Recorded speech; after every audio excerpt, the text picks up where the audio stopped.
आप सभी माताओं और बहनों को करवा चौथ की हार्दिक शुभकामनाएं। आज के वीडियो में आप जानेंगे करवा चौथ की आवश्यक सामग्री, उसका महत्व और फिर पूजन के बाद विसर्जन कैसे करना है। ये समस्त जानकारी आपको एक ही वीडियो में दी जाएगी। सुहागिनों के लिए सबसे बड़ा महत्वपूर्ण पर्व आता है करवा चौथ, जो कि इस साल 20 अक्टूबर दिन रविवार को मनाया जा रहा है। इसमें सुहागिन महिलाएं अखंड सौभाग्य और पति की दीर्घायु के लिए यह व्रत करती हैं और पूरे विधि विधान से पूजा करने के बाद चंद्रमा को अर्घ्य देकर व्रत को खोल पति के हाथ से पानी पीकर और फिर उनके चरण को स्पर्श करने के बाद यह व्रत संपन्न किया जाता है। आवश्यक सामग्रियों का जो लिस्ट है वो जानना बहुत ज़रूरी है। सबसे पहले स्थान पर आता है करवा। करवा जो कि गणपति जी का प्रतीक माना जाता है। करवे में एक टूटी सी लगी होती है जिसे गणेश जी के सूंड से जोड़ा जाता है। करवा में जल भर दें और उसमें चंद्रमा को अर्घ देते हैं। देने से सभी इच्छा जो होती है वो पूर्ण होती है। जो भी आपकी इच्छित वर आप अपने मन में रखे हैं अपने पति के लिए या अपने लिए, वो इच्छित वर चंद्रमा के सामने मन में रखकर और अर्घ दिया जाता है, जिससे आपकी वो मनोकामना पूर्ण होती है। दूसरे स्थान पे आता है दीपक। दीपक जिसे सुहागिन महिलाएं चलनी में रखकर पहले चंद्रदेव को देखती हैं, फिर उसी से अपने पति को देखती हैं। दीपक प्रज्वलित करने का भी एक अपना महत्व है। दीपक प्रज्वलित करने से जीवन में जो नकारात्मक ऊर्जा होती है वो समाप्त होती है और इससे दाम्पत्य जीवन में भी सुख और समृद्धि आती है। तीसरे स्थान पे आती है सीके। सीके जो होती हैं उसे टूटी में डालकर पूजा की जाती है। सीके जो होती है शक्ति का प्रतीक माना जाता है। कथा के अनुसार करवा के पति को पैर को मगरमच्छ ने पकड़ लिया था। तब अपनी शक्ति से इन्हीं सीकों के सहारे मगरमच्छ को बांध दिया था और यमराज के पास पहुंच गई। उस समय चित्रगुप्त करवा माता के जीवन का लेखा जोखा देख रहे थे। तभी करवा ने उन्हीं सीकों का उपयोग करके उनके पति के पन्नों को अलग कर दिया था और जाकर यमदेव से पति की रक्षा की प्रार्थना करने लगी। फिर आता है श्रृंगार का सामान। श्रृंगार का सामान तो आप सभी जानते हैं कि उसमें क्या रहता है। उन श्रृंगार का सामान सबसे ज़्यादा महत्व रखता है। इसे आप अवश्य अपनी थाली में सजाएं। एक चलनी को रखें, एक लोटे को रखें।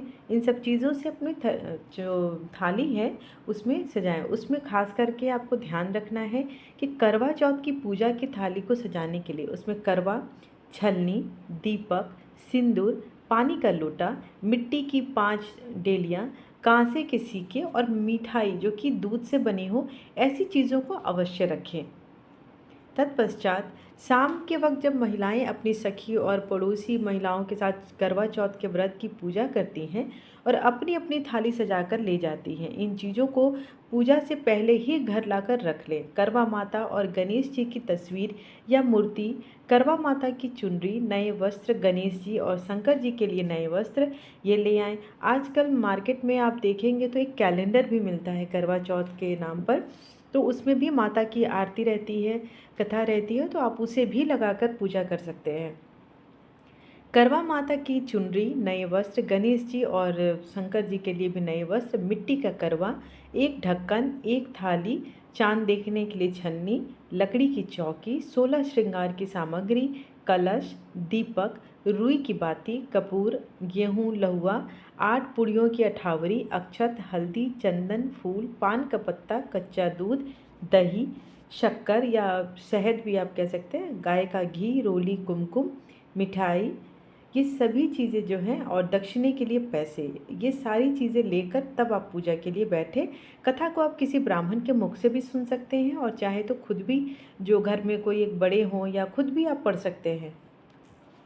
होता है कि जब पूजा हो जाती है, अगर आपकी सास हैं तो आप जो करवे को जो बदलने का नियम होता है वो आप उनके साथ कर सकती हैं। अगर आप अकेले कर रहे हैं तब अगर आपको करवा फेरना है तो आप क्या करेंगी, आप एक करवा जो है गौरी माता के नाम से निकालेंगे और एक करवा अपने लिए निकालेंगे। आप गौरी माता के करवे के साथ आप अपना फेरबदल कर सकते हैं। आप बाएं से दाएं की ओर घुमाएंगे, फिर दाएं से बाएं की ओर, ऐसा 5 से 7 बार करेंगे तो आप अकेले भी रहकर करवा फेर सकते हैं।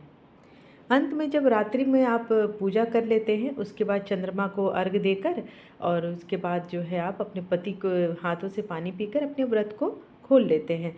अब पूजा के बाद का बहुत लोगों का कमेंट था कि पूजा के बाद जो विसर्जन करने की चीज़ है उसका क्या करें, उसे उस दिन करें या अगले दिन करें। तो इसके बारे में जानिए कि पूजा रात में हो गई, अगले दिन सूर्योदय के बाद ही आप करवा माता की चौकी जिस पर आपने पूजा की हो वो हटाएं। बाकी पूजन जैसे अक्षत, फूल, पत्ती, माला जो भी आप चढ़ाते हैं, इन सबको जो विसर्जित करने वाली चीज़ें हैं ये सब आप सूर्योदय के बाद उठाएंगे और उसके बाद जो है आप उनको विसर्जित करेंगे। प्रसाद जो आपने रात में चढ़ाया है उसे आप रख लेंगे प्रसाद के लिए। पूजा में जो इस्तेमाल किया गया रहता है मिट्टी, करवा, ये सब, तो बहुत लोग होते हैं जो अगले दिन अहोई अष्टमी का भी व्रत करते हैं, तो उस दिन भी आप चाहें तो उसका प्रयोग कर सकते हैं। अगर आप नहीं करते हैं तो आप इसे विसर्जित कर देंगे। उसके बाद बात आती है मिट्टी का दिए का। कुछ लोगों का ये भी एक कमेंट था कि मिट्टी के दिए अगर ना मिले तो क्या करें। मिट्टी का दिया अगर आपको ना मिले तो एक काम कर सकते हैं, आप आटे का दिया बना सकते हैं और आटे के दीपक को बना के और आप उसे प्रज्वलित कर सकते हैं, कोई दिक्कत नहीं है। लेकिन प्रयास करें कि मिट्टी का दीपक मिल जाए। अगर नहीं मिलता है तो आप आटे के दीपक से भी काम कर सकते हैं। सीके जो बच जाती है, सीके का क्या करें, सीकों को आप चाहे तो रख दें, उसे गोवर्धन पूजा के दिन गोवर्धन बनाने के लिए उन सीकों का प्रयोग करने से अति शुभ माना जाता है। उसके बाद आप करवा का विसर्जन कर सकते हैं। आशा करती हूँ आपको जानकारी आपको लाभप्रद लगी होगी। तो आप इसी चैनल पर आपको करवा चौथ की कथा भी श्रवण करने को मिलेगी।